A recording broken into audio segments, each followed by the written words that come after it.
ইতিহাসবিদরা বলেন শয়তান পরামর্শ দিছে এই মুহূর্তে যদি যুবক যুবতীদের দিয়া উল্লঙ্গ নাচ গান করাও তাহলেও ইব্রাহিমের ফেরেশতা চলে যাবে, আগুনে ফেলবা। নমরুদ তাই করলো। এবার ইব্রাহিম হালকা আগুনে যখন ফালাইবে, আল্লাহ কুদরতের 8 নোটিশ জারি করলেন, জিব্রাইল জলদি করে যাও, আমার ইব্রাহিম রে উলঙ্গ করার আগে জান্নাতে একটা পোশাক নিয়ে পরায়া দাও। ওই জান্নাতি পোশাক পরায়া দিলেন আর আগুনকে নোটিশ করলেন, কুলনা ইয়া নারু কুনি বারদাও ওয়া সালামান আলা ইব্রাহিম কে লুতুফে খেসেরা ইজহারে কর বাখলিল আসনারেরা গুলজারে কর। এই আগুন ঠান্ডা হয়ে যাও। মুফাসসিরিনে কেরাম বলেন শুধু ইব্রাহিমের আগুন ঠান্ডা হয় নাই, পৃথিবীতে ওই সময় যত আগুন ছিল সব ঠান্ডা হয়ে গেছে। তবে কষ্টদায়ক ঠান্ডা না, শান্তিদায়ক ঠান্ডা। সালামান, সালাম মানে কি? শান্তি। আমরা অনেকে তর্জমা করি ইসলাম মানে শান্তি, না, এটা ভুল কথা। সালাম মানে শান্তি, আর ইসলাম মানে আনুগত্য করা। আনুগত্য করা, মুসলিম আনুগত্যকারী। ইব্রাহিম আগুনে চুপচাপ বসে আছে। নমরুদকে জ্বালাও না কেন? আগুনের জবান খুলে গেল, কথা বলা শুরু করলো। কয় যে তুই যার গোলাম আমিও তার গোলাম, তুই বলো জ্বালাইতে, আমার রব বলে আমি জ্বালাবো না, তবে তুই আয় করে জ্বালাইতে। দীর্ঘদিন ইব্রাহিম নবী আগুনে থাকার পরে বের হইলেন। বের হওয়ার পরে হিজরত করবেন। এইবার আমার ওই যে আয়াত করছিলাম শুরুতে খুতবায়, সেই আয়াত, আকালা ইন্নী যাহিবুন ইলা রাব্বি সাইয়াহদিন রাব্বি হাবলি মিনাস সালিহিন। বের হইয়া দেরি না করে হিজরত করার শুরু করলেন, নিয়ত করলেন আমি ফিলিস্তিন চলে যাব, আল্লাহ আমাকে রাস্তা দেখায় দিবেন। 3 জন, ইব্রাহিম, তার স্ত্রী বিশ্ব সুন্দরী বিবি সারা আর তার ভাতিজা, 3 জনে রওয়ানা। এই মোনাজাতটা তো দিয়েই দিব, একটু ধৈর্য হবে না? আর ঘুমাইবেন গিয়া মোবাইল চালাইবেন, আর কি করবেন? মোবাইল চালাইবেন আর করবেন কি? দোয়া করে মা বাবার জন্য একটু দোয়া করবেন, এই কপাল নাই। ইব্রাহিম নবী হিজরত করে চলে যাচ্ছেন ফিলিস্তিন, মিশরের উপর দিয়া। মিশরে আবার এক জালেম বাদশা ধরে ফেললো বিশ্ব সুন্দরীর কথা শুনা। যখন সারাকে জুলুম করে নিয়ে গেল, ইব্রাহিম নবী চুপচাপ বসে আছেন। ইব্রাহিম নবী বলেন, হে আল্লাহ, আমার স্ত্রীর উপরে জালেম হাত বাড়াবে, এটা কেমনে সহ্য করি? আল্লাহ কি করবে না করবে তোর অন্তর চোখ দিয়ে তুই এখানে বসে সব দেখবি। ইব্রাহিম নবী দেখতেছেন ওই জালেম তার খাস কামরায় ঢুকাইয়া বিশ্ব সুন্দরী ইব্রাহিম নবীর বিবি সারার উপরে হাত বাড়াইছে। হাতটা বাড়ানো মাত্র সাথে সাথে বাঁকা হয়ে গেছে।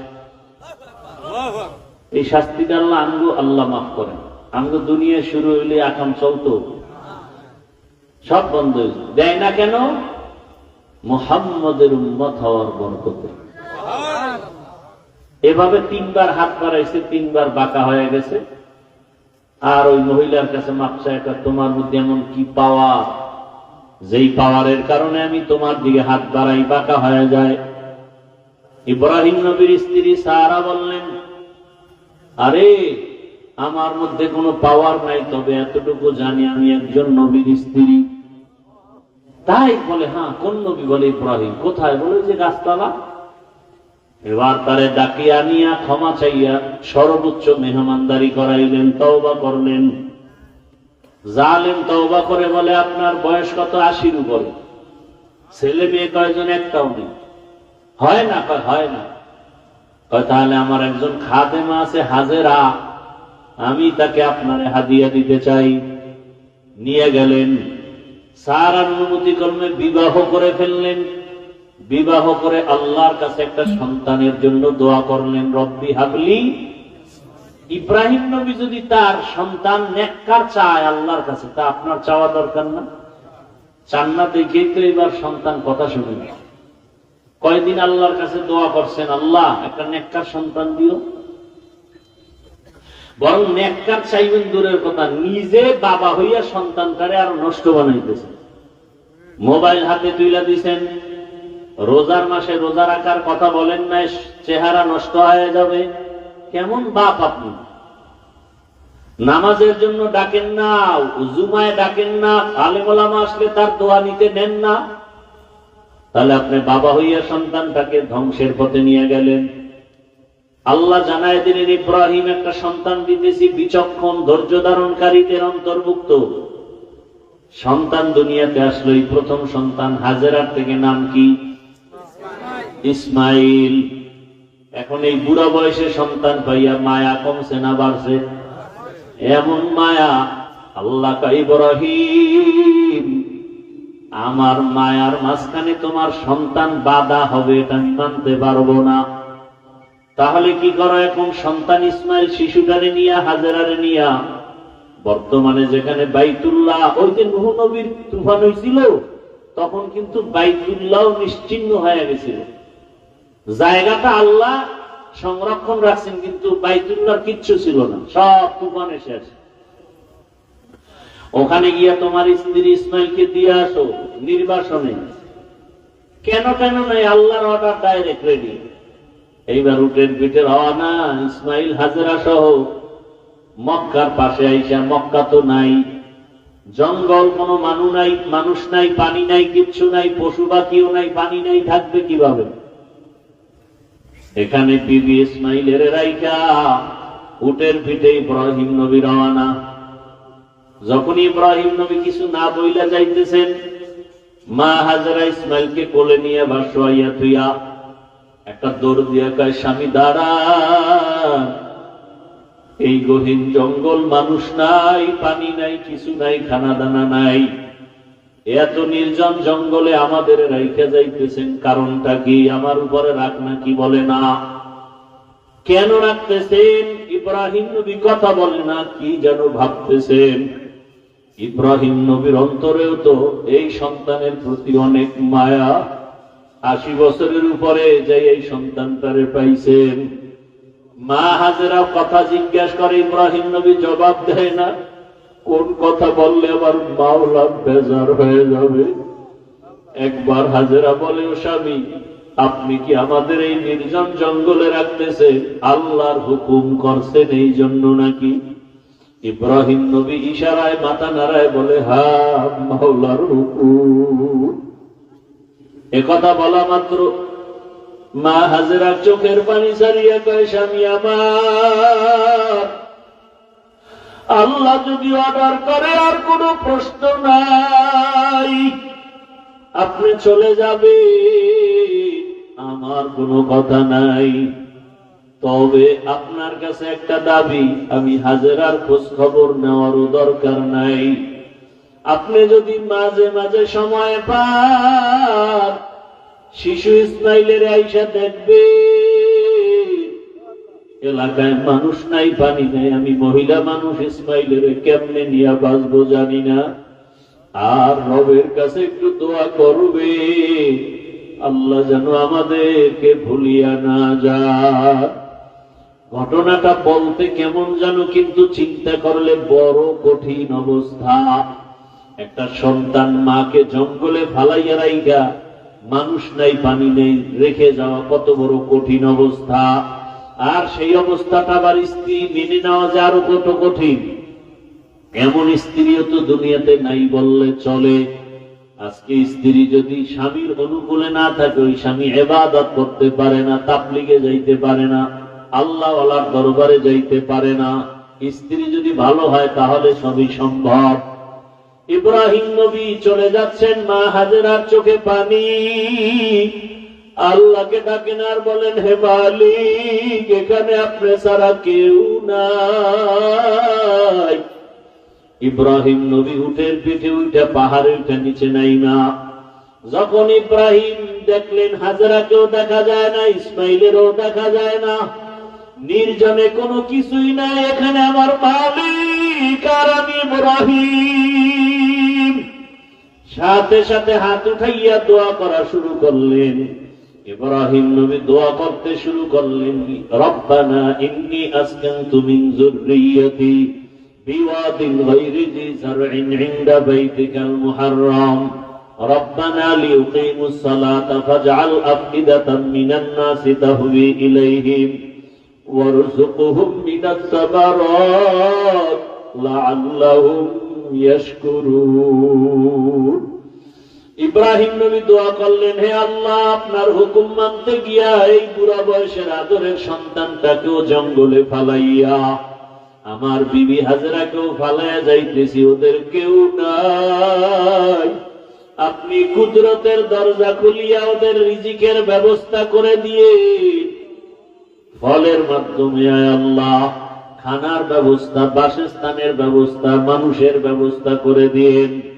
এইভাবে দোয়া করিয়া ইব্রাহিম নবী চলে গেলেন। এখানে এখন ইসমাইল আর মা হাজেরা ছাড়া কেউ নাই। সামান্য পানি ছিল, ওই পানিও 2 দিন 3 দিন পরে শেষ হয়ে গেছে। এবার সন্তান ইসমাইলের দুধ দেয়, এক পর্যায়ে দুধও নাই। এইবার মা দেখে ইসমাইলের ক্ষুধায় কান্না, কি করবে? এক পর্যায়ে ইতিহাসবিদরা লাগে মা হাজেরা তার জিহ্বাটা ইসমাইলের মুখের মধ্যে দিয়া দিছে। এক পর্যায়ে দেখে জিহ্বায় পানি নাই। মা হাজেরা পাগলের মতো হয়ে গেছে, ইসমাইলের কান্না সহ্য করা যায় না। একটা সন্তানের প্রতি মায়ের যে কি মায়া, ও আমার সন্তানেরা, ওই মা যার দুনিয়াতে নাই সে বুঝে মা কেমন রত্ন। ও যুবক বাবারা, যার মা বেঁচে আছে, এই রত্ন হারায় গেলে কিন্তু আর পাইবা না। সময় পেলে মায়ের দোয়া নাও, বাবার দোয়া নাও। ওই মা বাবার চোখের পানি আর দোয়া ছাড়াই চেয়ারে বসতে পারি নাই। ওই মা বাবার চোখের পানি আর দোয়া ছাড়া মাওলানা হতে পারি নাই। তুমিও টাকা পয়সা বাড়ি গাড়ির মালিক হতে পারো নাই। ওরে, এই যে কোরবানি আসতেছে, কত সন্তানেরা মা বাপ নিয়ে একত্রে ঈদ করবে, কত আনন্দ করবে। আর যার মাও নাই, বাবাও নাই, ওই বান্দা একবার ছেলে দেখবে, মেয়ে দেখবে, স্ত্রী দেখবে, আনন্দ যাই করবে, আবার নিঃশ্বাস ছাড়বে। কেউ বলবে, কি ব্যাপার, ছেলে মেয়ে স্ত্রী পাইয়াও নিঃশ্বাস কেন? বলে, আমার মা নাই, আমার বাবাও নাই। আজকে ঈদের আনন্দে আমার মা থাকলে আরো কত আনন্দ লাগতো, বাবা থাকলে কত আনন্দ লাগতো। আমি বড় এতিম হয়ে গেলাম। আমার ছেলে মেয়ে পাইয়াও খুশি না, আমার মা বাবারে পাইলে যে খুশি হইতাম। ও আল্লাহর বান্দারা, মা হাজেরা ইসমাইলের জন্য পাগলনির মতো কান্না করে। একবার সফা পাহাড়ে দৌড়ায় পানির জন্য, একবার মারোয়া পাহাড়ে দৌড়ায় পানির জন্য। গিয়া দেখে পানি না, সূর্যের আলোতে বালিগুলো চিকচিক করতেছে। মা হাজেরা এইভাবে দৌড়াইলেন, 7টা চক্কর দিলেন। আমার আল্লাহ কয়, জিবরাইল সাক্ষী হইয়া যাও, আমার হাজেরা যেইভাবে সফা মারোয়ায় 7টা বার চক্কর দিয়া দৌড়াইল, আমার দুনিয়াতে হাজেরার দৌড়টা এত ভালো লাগছে, আমি আল্লাহ স্মৃতিটা কিয়ামত পর্যন্ত কায়েম রাখতে চাই। হাজীদের জন্য আইন করে দিলাম, দুনিয়ার হাজিরা যদি হাজেরার ওই সফা মারোয়ার জায়গায় 7টা চক্কর দৌড় না দেয়, আমি কোন হাজির হজ কবুল করব না। মা হাজেরার কান্না, ইসমাইলও কাঁদে, পানির পিপাসা, ক্ষুধার তাড়নায় কান্না করে। হঠাৎ হাজেরার কান্না দেখে আমার মাওলার কুদরতি অন্তরে জোশ আসিয়া গেল। আল্লাহ কয়, জিবরাইল যাও, আমার হাজেরার সহযোগিতার জন্য যাও। বাইতুল্লাহর কাছে আইসা ডাকবা, হাজেরা। মানুষের সুরাতের আওয়াজ। হাজেরা গিয়া শুনে মানুষের আওয়াজে কে যেন ডাকে। বলে আমি জিবরাইল, মানুষের আকারে আসছি, কি চাও? বলে ক্ষুধা সহ্য করা যায় না। জিবরাইল তার ডানা দিয়ে এমন বাড়ি মারছে মাটির মধ্যে, ইসমাইল নবীর পায়ের গোড়ার থেকে জমজমের পানি বের হওয়া শুরু হয়ে গেল। মা হাজেরা পানিটা পাথর দিয়ে আটকালেন আর বললেন, ঝমঝম থাম থাম। জমজমের পানি নিজেও পান করলেন, ইসমাইলেরও পান করালেন। হাজার হাজার মিলিয়ন ট্রিলিয়ন লিটার পানি হাজি সাহেবরা নেয়, ওই কূপের পানি কমেও না বাড়েও না। রবিজিকে সাহাবায়ে কেরাম জিজ্ঞাসা করলেন, ইয়া রাসূলুল্লাহ, জমজম কূপের নিচের সম্পর্ক কোথায়? নবী বলেন, জমজম কূপের নিচের সম্পর্ক হাউজে কাউসারের সাথে লাগানো। মা হাজেরা দোয়া করলেন, ইব্রাহিমের দোয়া, মানুষ আসবে এখানে থাকবে। মানুষ আইসা ব্যবসা করতে যায়, পানির দরকার, আইসা দেখে এখানে পানি। হাও মহিলা হাজেরা পানি দাও, বলে এখানে বাড়িঘর করে থাকো, পানি দিব। যখন তারা রাজি হয়ে গেল, বাড়িঘর উঠা শুরু হয়ে গেল, বসবাস শুরু হয়ে গেল। ইসমাইল নবী বড় হইতে হইতে 14 বছর যখন হয়, আল্লাহ তাআলার পরীক্ষা শুরু হয়ে গেল। ইব্রাহিম, তোমার কলিজার আপন বস্তুটাকে আমার রাস্তায় কোরবানি করো, জবাই করো। ইব্রাহিম নবী স্বপ্ন দেখে 100 উট জবাই করলেন। পরের রাত্রে স্বপ্ন দেখে একই স্বপ্ন, আবার 100 উট জবাই করলেন। 3 রাত্র স্বপ্ন দেখার পরে বুঝলেন আল্লাহ ইশারা করছে আমার ইসমাইলের বুঝি জবাই করতে হবে। দেরি না করিয়া ছুরিয়ার রশি হাতে নিয়ে এবার ইসমাইলের বাড়ি রওনা। উঠের পিঠে মক্কা নগরীতে এসে দেখে মানুষ, অভাব নাই, বাড়ি ঘরের অভাব নাই। ইব্রাহিম ডাক দিয়ে কয়, এখানে ইসমাইলের বাড়ি আছে কিনা বলো। খোঁজ নিয়ে দেখে একটা ভাঙা ঘর। দরজায় গিয়া সালাম দিছে, আসসালামু আলাইকুম ইয়া আহলাল বাইত। হাজেরা বের হয়ে দেখে পয়গম্বর ইব্রাহিম। বহু বছরের বিরহের বেদনার কান্নার আওয়াজ। বলে আমার ইসমাইল কই? বলে মাঠে বাচ্চাদের সাথে খেলতেছে। ইব্রাহিম নবী গিয়া দেখে অনেক বাচ্চারা খেলাধুলা করে। ইসমাইলের ডাক দিছে, ইসমাইল চিনতে পারে না, ইনি আমার বাবা। ইব্রাহিম ডাক দিয়ে কয়, বাবা আয়, আমি তোর বাবা ইব্রাহিম।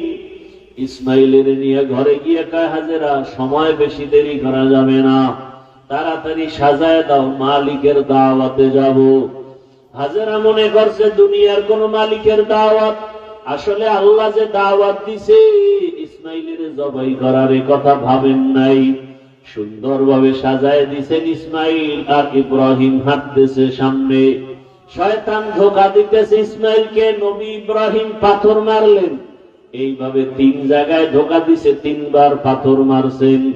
আল্লাহর অর্ডার হয়ে গেছে, ইসমাইল ইব্রাহিম যেখানে পাথর মারছে, হাজী সাহেবরা ওখানে পাথর মারতে হবে, না হয় হজ কবুল করা হবে না। এখন যেখানে হাজী সাহেবরা মিনা বাজারে কোরবানি দেয়, ওখানে ইসমাইলকে নিয়ে বাবা সন্তান ছাড়া ওখানে আর কেউ নাই। ছুরিটা বের করার আগে ইব্রাহিম নবী চিন্তা করলেন, দেখি আমার সন্তানের ঈমানের হালাত কেমন।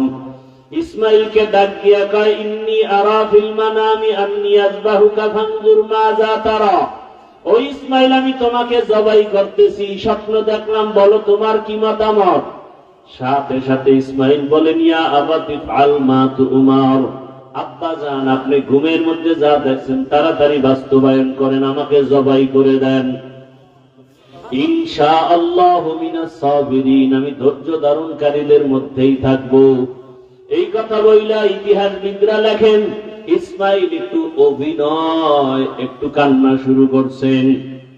আর ডাক দিয়ে আব্বা যান, একটু অভিমানে কথা বলে, কথাটা যদি আপনি বাড়িতে বসে বলতেন, আমি আমার আম্মু জানের থেকে একটু বিদায় নিয়ে আসতাম, আমার আম্মুর থেকে জন্মের বিদায় নিয়ে আসতাম। আমার মা এত কষ্ট করে আমাকে বড় বানাইছে, আমি মায়ের থেকে বিদায় নিতে পারলাম না। দুঃখ নাই, আপনি তো আমাকে জবাই করে চলে যাবেন মায়ের কাছে। আমার আম্মু জান যখন ইসমাইল রে পাবে না, পাগলনির মতো হয়ে কান্না শুরু করবে। আর বলবে আমার ইসমাইল কোথায়? কেউ লেখে আমার রক্ত মাখা জামা কাপড় আমার মায়ের হাতে দিবে, আর আমার মাকে আমি ইসমাইলের সালাম দিয়ে দিবেন। আমার মা কান্না করলে আপনি ধমক দিবেন, রাগ করবেন না, বুঝায় বলবেন হাসরের ময়দানে ইসমাইলের সাথে মোলাকাত হয়ে যাবে। আব্বা জান, আপনি জবাই করার আগে আপনার চোখ দুইটা রুমাল দিয়া বাঁধেন, কারণ জবাই করার সময় যদি আপনার নজর আমার চেহারায় লাগে, মায়ার কারণে জবাই করতে পারবেন না। বাবা, আমার হাতে পাও রশি দিয়া বাঁধেন। জবাই করার সময় যদি হাতে পায়ের নড়াচড়া আপনার শরীরে লাগে, আল্লাহ বেজার হয়ে যাবে। ইসমাইল শুয়ে পড়লেন, ইব্রাহিম নবী ছুরি হাতে নিলেন। আল্লাহ ডাক দিয়া কয়, ছুরি, আমার ইসমাইলের একটা পশমও যেন ক্ষতি না হয়। ইব্রাহিম নবী ছুরি চালায়, ইসমাইলের গলা কাটে না, পশম কাটে না। পাথরের উপর আঘাত করলেন, পাথরটা দুইটা ভাগ হয়ে গেল। ইব্রাহিম নবী এবার কয়, ইসমাইল আয়, শেষবারের মতো চেষ্টা করি, রক্ত হাতে না লাগা পর্যন্ত আর ছুরি চালানো বন্ধ হবে না। ইসমাইল নবীকে যখন শোয়াইয়া ছুরি চালাবেন, আমার আল্লাহ ডাক দিয়া কয়, জিবরাইল, আমার ইব্রাহিম ছুরি চালানো বন্ধ করবে না রক্ত না লাগা পর্যন্ত। আমার ইসমাইলের আমি জবাই চাই না, চাই অন্তরের ভালোবাসার মোহাব্বত। আমি দেখতে চাই আমার বান্দা আমারে কেমন ভালোবাসে। আমি তো রক্ত চাই না, গোশত চাই না। জিবরাইল জান্নাত থেকে একটা দুম্বা নিয়ে ইব্রাহিমের ছুরির নিচে দাও। জিবরাইল আমিন একটা জান্নাত থেকে দুম্বা নিয়ে ছুরির নিচে যখন দিবে, আসতে দেরি হবে মনে করিয়া ডাক দিলেন, আল্লাহু আকবার, আল্লাহু আকবার। ইব্রাহিম নবী উপরে তাকায়, লা ইলাহা ইল্লাল্লাহু আল্লাহু আকবার। ইসমাইল আওয়াজ দিলেন, আল্লাহু আকবার, আল্লাহু আকবার।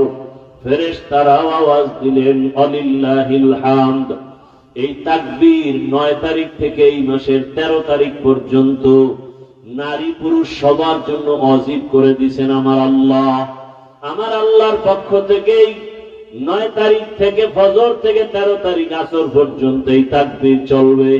এই তাকবীর কিন্তু জিবরাইলের, ইসমাইলের, ইব্রাহিমের, ফেরেশতাদের এই তাকবীর। এরে আল্লাহর বান্দারা, ইসমাইলকে আর জবাই হলো না, দুম্বা জবাই হয়ে গেল। ইব্রাহিম নবী দেখলেন ইসমাইল দাঁড়ানো, অচেনা একটা দুম্বা, অচেনা জানোয়ার জবাই হয়ে গেল। ইব্রাহিম নবী চোখের পানি ছেড়ে কাঁদলেন আর বললেন, ইসমাইল বুঝি আল্লাহ বেজার হয়ে গেল নাকি? আয় আর একবার দেখি। আল্লাহ নাজিল করে বলি, ইব্রাহিম না, আমি যে পরীক্ষা নিছি ওই পরীক্ষায় তুমি পাস। যাও তাড়াতাড়ি হাজেরার কোলে ইসমাইলের ফিরাইয়া দাও। হাজেরা ইসমাইলের জন্য বেকার হয়ে কান্না করে, যাও মালিকের দাওয়াতে আসি বলছো, ওয়াফাদাইনাহু বিযিবহিন আযীম। আমার পক্ষ থেকে এই হাতিয়া দুম্বার গোশত হাজেরার কাছে নিয়ে যাও, পাকশাক করে তোমরা খাও। ও আল্লাহর বান্দারাই কোরবানি, সন্তান কোরবানির ইতিহাস। আল্লাহ পশু চায় না, জবাই চায় না, রক্ত চায় না, গোশত চায় না, চায় আপনার আমার অন্তরের মোহাব্বত। আল্লাহকে কেমন ভালোবাসি, ভাইরা স্ত্রীকে ভালোবাসলাম, সন্তানকে, বাড়ি গাড়ি সব পাইলাম। আমারে যে বাড়ির মালিক, গাড়ির মালিক, ছেলে সন্তানের মালিক, সম্মানের মালিক বানাইলেন, ওই আল্লাহকে চিনতে পারলাম কিনা? ওই আল্লাহর মোহাব্বত অন্তরে জমা করতে পারলাম কিনা? এখনো আল্লাহর কাছে তওবা করেন, সামনে কোরবানির পরীক্ষা যেন আল্লাহর কাছে পাশ করতে পারি। আল্লাহ যেন কোরবানির পরীক্ষায় কামিয়াবি দান করেন, আল্লাহর মোহাব্বত অন্তরে জমা করিয়া। ছেলের মায়া ছেড়ে দাও, দুনিয়ার মায়া ত্যাগ করে যারা এখনো নামাজ পড়তে পারো না, দাঁড়িয়ে রাখতে পারো না রে বাবা, ও যুবকেরা, ও পর্দারা নামের মা বোনেরা, বৃদ্ধ বাবাজিরা, আল্লাহর কাছে তওবা করেন আর দাড়ি কাটবেন না, নামাজ ছাড়বেন না, বেপরদায় চলবেন না। মা বোনেরা স্বামীর খেদমত করবেন, আল্লাহর হুকুম মতো চলবেন, মোবাইলে সময় নষ্ট করবেন না। সন্তানটাকে কোরআনওয়ালা, আদর্শওয়ালা, নামাজি, ডাক্তার, ইঞ্জিনিয়ার বানাবেন, জীবন ধন্য হবে। আল্লাহর কাছে দোয়া করেন, আল্লাহ তার মুহাব্বত আমাদের সিনার মধ্যে ভরপুর দান করেন। আমিন।